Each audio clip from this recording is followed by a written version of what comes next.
A gre? Štel. Ojga, prišel je. Marin! Te čakamo! Imamo zamude, ampak smo ga dočakali. Še glik? Ja, ta prav trenutek. Daj, prid! Da vidimo, če še tak, kaj si bil. Pa grem jaz kar pomagati.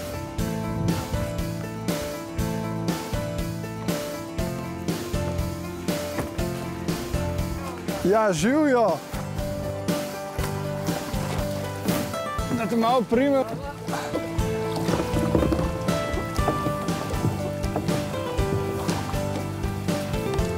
Zdravo, dolga je bila.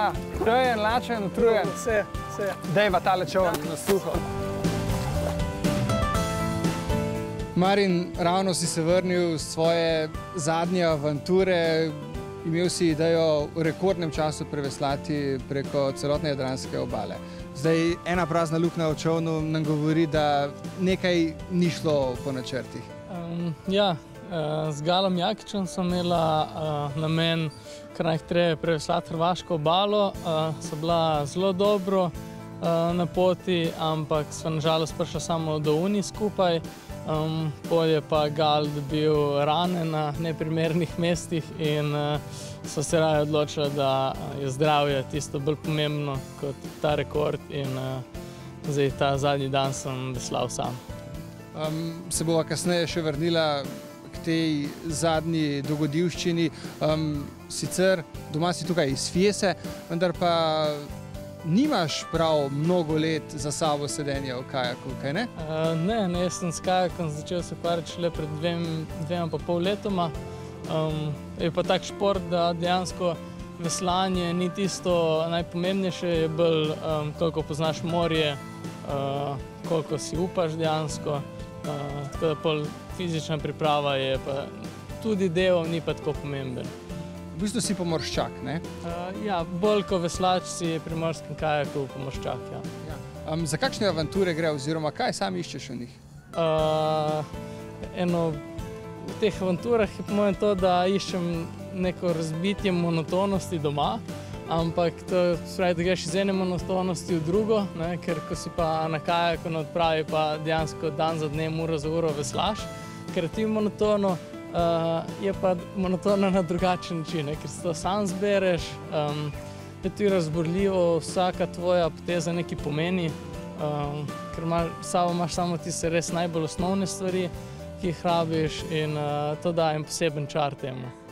V napovedi, ko smo te čakali, sem te primerjal z Martinom Strelom. Ne vem, kaj boš dejal v tej primerjavi? Sem polaskan, ker Martin Strel je en z najboljših vzdržljivostnih športnikov pri nas. Eni s tem ne strinjam, ampak mislim, da njegova volja mora biti res železna, da je lahko preplaval vse tisto, kar je. Te zanimajo ekstremne razdalje, ti je pri tem pomemben čas ali zgolj neka dogodivščina, mogoče še kaj več, da odneseš te svoje poti? Najpomembno je to, da se nekaj naučim iz tega. Čas je pomemben, ne moram reči, da ni, ker tudi zdaj sva hotela čim hitreje preveslati. Ni pa ponavadi to tisto glavno, kar me vleče. So mi pa všeč daljše razdalje, tako da, ker tam ni, dejansko moraš biti na vseh področjih dober, da lahko recimo en teden, en mesec preveslaš. Ne rabiš biti samo fizično pripravljen, tudi psihično in opremo dobro zbrati, da bo zdržala.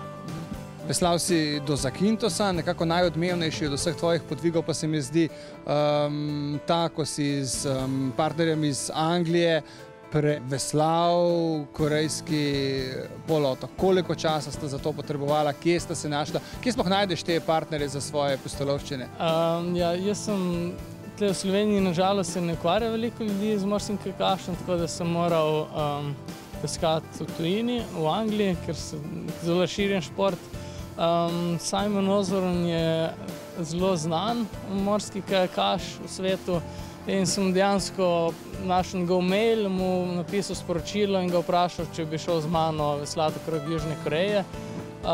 In presenetljivo je rekel, da ga zanima stvar, naj pridem v Cornwall njemu za vikend, da malo skupaj veslava, da se spoznava, in sem šel gor, sta si bila všeč in pa sta pristala v Južni Koreji. To je bilo pa 1100 km, veslala sta 23 dni. Je bilo pa tako, da so bile tam morske razmere zelo drugačne kot le v Jadranu.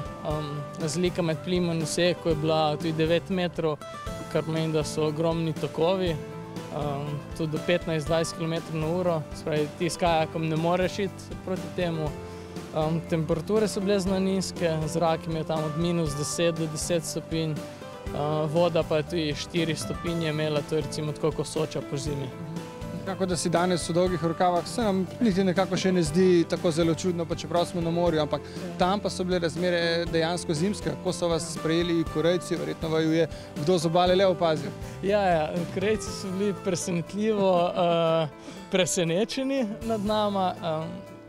Večino ljudi sploh še ni videla kajak, ko sem naju prvič videli, kako je na dva moža priveslata iz morja. So pa zelo ljubeznivi nas prijeli. Obalna straža je bilo zelo strah za naju, ker dejansko niso še poznali, kaj je kajak lahko in kaj ne.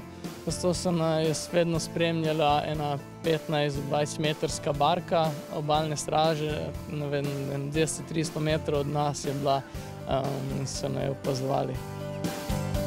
Sedaj pa zadnja avantura z Galom. Sta se odločila priti iz hrvaško-črnogorske meje vse do Slovenije. Kje sta se z njim našla? Njega poznamo kot sijajnega športnika, predvsem v alpskem smučanju, v zimskih športih. Sedaj pa je s tabo sedel tudi v kajaku.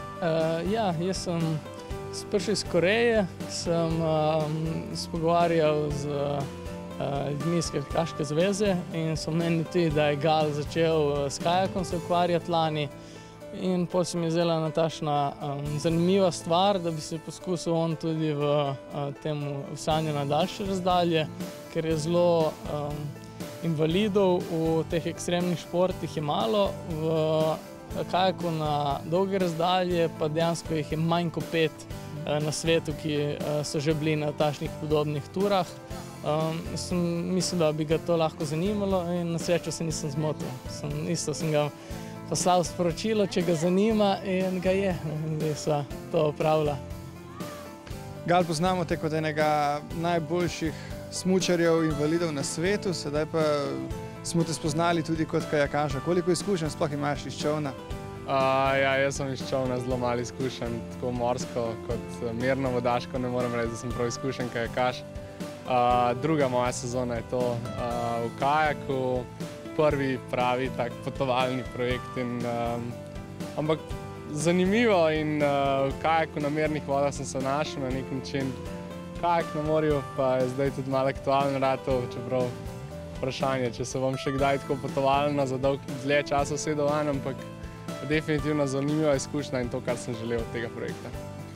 Povej nam, koliko se v bistvu na taki avanturi vesla, koliko kilometrov, koliko ur naredita, recimo, sta naredila v kosu? Najdaljša razdalja, ki so jo preveslala, je 44 navtičnih milj, to takoj prvi dan. Najdaljše veslanje v kosu mislim, da je bilo 12 ur in pol. To je na vsake pol ure imaš recimo minuto pauze za hitro pojesti čokolado, energetsko tablico, spiti 2-3 požirke vode. Dejansko, tako da to so nekako razdalje in pa časovne enote, v katerih se ta šport giba. Na koncu 9 dni sva sestavila skupaj in v teh 9 dneh 500 km, tako da nekaj je bilo. S kakšnimi težavami ste se na primer srečevala, ki so bile predvsem za tebe povsem nove, verjetno na morju? Jaz imam že nekaj časa od lanske sezone težave z enimi odrgninami na hrbtu. Pritiskom ves čas na isto mesto je odprlo to rano, ki je v bistvu končala najino veslanje. To so definitivno nove stvari bile zame, tako da je to na nek način tudi svoje nova dimenzija vsega tega skupaj in dodaja k temu turističnemu. Imaš pa v mislih že neko novo avanturo, ki pa je nekoliko drugačna od te? Ja, ta Moja naslednja avantura bo veslanje čez Atlantski ocean iz Kanarskih otokov do Barbadosa. To je 4700 km, s tem, da ne bo več kajakaštvo, ampak prav veslanje. Ta izziv je pa v mojih mislih že zadnje 3 leta, tako da sem se s kajakom začel ukvarjati prav zaradi tega, da bom zdaj boljše pripravljen na Atlantik. To bomo pa slovensko-britanska odprava, en Škot, en Anglež in en Severni Irec in jaz. Bomo veslali, približno računamo na 45 dni, da bomo. Tam bomo pa čisto samozadostni na 9-metrski barki z dvema kabinama. Bomo imeli vso hrano gor, vso opremo za 2 meseca življenja in ko splujemo iz Kanarskih, ni druge, kot da pridemo na Barbados.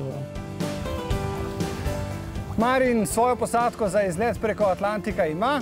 Ne? Ne morem zraven, zato sva se danes odločila zgolj za izlet do prve boje. Brez skrbi, z mano je izkušen pomorščak, tako da tudi naslednja oddaja Kajak Kanu magazina bo. Se vidimo.